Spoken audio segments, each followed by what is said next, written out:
Des centaines d'agriculteurs inquiets envahissent le centre-ville de Rimouski. Les agriculteurs sont inquiets et ils veulent le faire savoir aux élus et à la population à quelques jours du dépôt du budget provincial. Quelques centaines d'entre eux du Bas-Saint-Laurent et de la Gaspésie ont participé vendredi à un rassemblement à Rimouski à l'initiative de la Fédération de l'Union des producteurs agricoles, UPA, du Bas-Saint-Laurent. Le convoi de plusieurs dizaines de tracteurs et remorques a circulé en avant-midi dans les rues de Rimouski en direction du bureau de la ministre responsable des régions du Bas-Saint-Laurent et de la Gaspésie et de la Madeleine, Maïté Blanchette-Vézina, puis des bureaux du ministère de l'Agriculture, des Pêcheries et de l'Alimentation du Québec MAPAC. François Pigeon, producteur laitier à Saint-Eugène-de-Ladrière et administrateur de la Fédération de UPA du Bas-Saint-Laurent, explique que l'intention n'est pas de bloquer la circulation, mais de la ralentir pour justement que les gens voient l'impact de l'agriculture, que c'est pas juste des beaux tracteurs, c'est vos assiettes qu'on remplit tous les jours.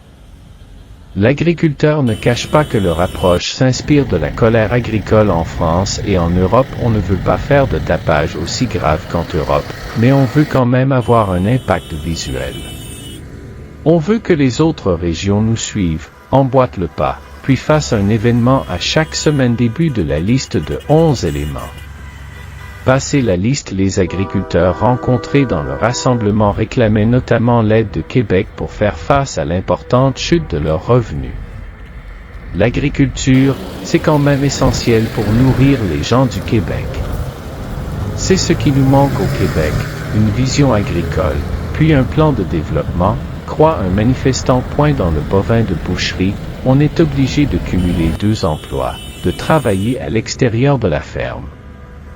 Quand l'agriculture, c'est rendu simplement une passion, que ça ne peut pas être ton gagne-pain, on a des raisons de manifester, renchérit un autre point. Plusieurs productrices et producteurs présents affirmaient craindre pour l'avenir de leur profession.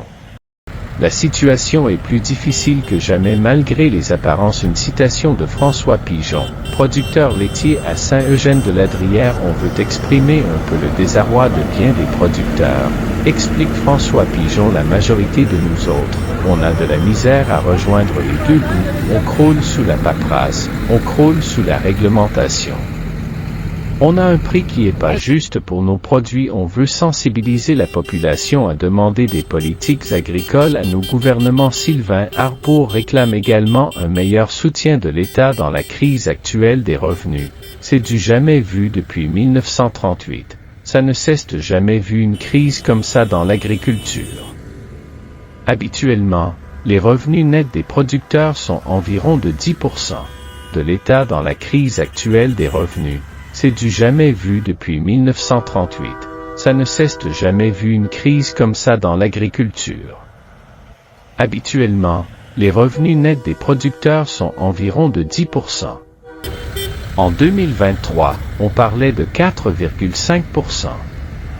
Puis pour 2024, les prévisions Agriculture Canada parlent de 0,44%. Ce n'est plus tenable, s'inquiète-t-il la ministre absente. Les agriculteurs présents auraient voulu rencontrer vendredi la ministre responsable des régions du Bas-Saint-Laurent et de la Gaspésie et de la Madeleine, Maïté Blanchette-Vézina, pour lui faire part de leur ras-le-bol et de leurs inquiétudes en son absence. La présidente de la Fédération de UPA du Bas-Saint-Laurent, Nathalie Lemieux, et le président général de UPA, Martin Caron, ont indiqué qu'ils allaient rencontrer les députés Mathieu Rivest et Stéphane Sainte-Croix, présents également au rassemblement.